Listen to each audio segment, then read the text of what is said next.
வணக்கம் நண்பர்களே, இன்றைக்கி நாம் ரொம்பவுமே சுவையான தக்காளி குருமா எப்படி செய்கிறதுன்னு தான் பார்க்க போகிறோம்.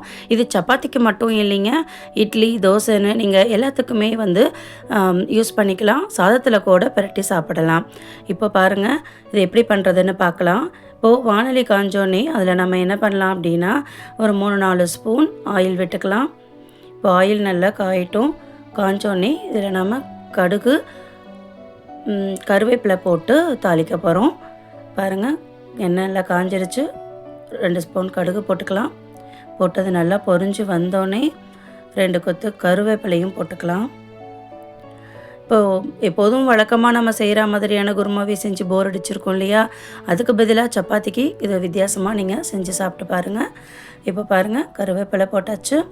இப்போது ஒரு 1/4 கிலோ தக்காளியை நான் கட் பண்ணி வச்சுருக்கேன். ரொம்பவுமே மெலிசாக கட் பண்ணி வச்சுருக்கேன். நீங்களும் அதை யூஸ் பண்ணிக்கோங்க. இது 4 பேருக்கு தேவையான குருமா இதில் நமக்கு கிடச்சிரும். இப்போ பாருங்கள், நல்லா போட்டு நம்ம வதக்கிக்கிட்டே இருக்கலாம். இதில் நீங்கள் இப்போதைக்கு தண்ணி விடணுன்ற அவசியம் இல்லைங்க.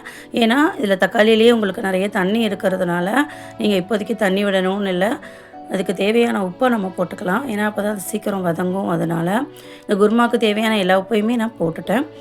இப்போது பாருங்கள், இதை நல்லா நம்ம கிளறி விட்டுட்டு கொஞ்சம் நேரம் அதை நம்ம ஒரு மூடி போட்டு மூடி வச்சா போதும்.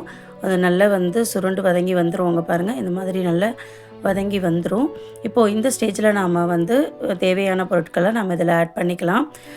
இப்போ குருமாவுக்கு தேவையான உப்பு நம்ம முன்னாடியே போட்டுட்டோம் இல்லையா. இப்போ அடுத்து நம்ம ஒரு 1/2 ஸ்பூன் மஞ்சத்தூள் போட்டுக்கலாம். பாருங்கள், நல்லா கொதித்து வருது. இது வரைக்கும் நான் அதில் தண்ணியே சேர்க்கலை, தக்காளியில் இருக்கிற தண்ணியே தான். இப்போது அடுத்து என்ன பண்ணுறோம் அப்படின்னு பார்த்தோன்னா, ஒரு 1/2 ஸ்பூன் பெருங்காயத்தூள் போட்டாச்சு. இப்போ மஞ்சத்தூள் பெருங்காயத்தூள் போட்டாச்சு. அடுத்தது 1 ஸ்பூன் இஞ்சி பூண்டு பேஸ்ட்டு. இதையும் சேர்த்து நம்ம என்ன பண்ணலான்னா நல்லா கலந்து விட்டுக்கலாம்.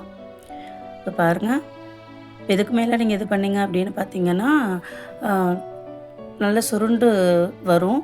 இப்போது இதுக்கு தேவையான மிளகாய்த்தூள் நான் ஒரு பெரிய ஸ்பூனில் 1 ஸ்பூன் போட்டுக்கிறேன். உங்களுக்கு எந்த அளவுக்கு காரம் தேவையோ அந்த அளவுக்கு நீங்கள் பயன்படுத்திக்கலாம்.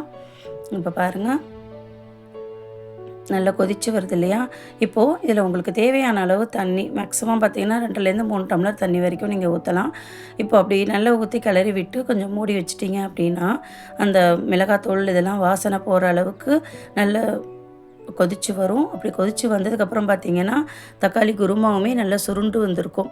இப்போது இந்த சமயத்தில் நீங்கள் என்ன பண்ணலாம் அப்படின்னு பார்த்தீங்கன்னா, ஸ்டவ் ஆஃப் பண்ணி பரிமாற ஆரம்பிச்சிடலாம்.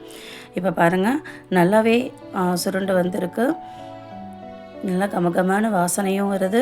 நல்லா கொதிக்க ஆரம்பிச்சிருச்சு. இப்போது நீங்கள் இதை சப்பாத்தியோட சர்வ் பண்ணிக்கலாம்.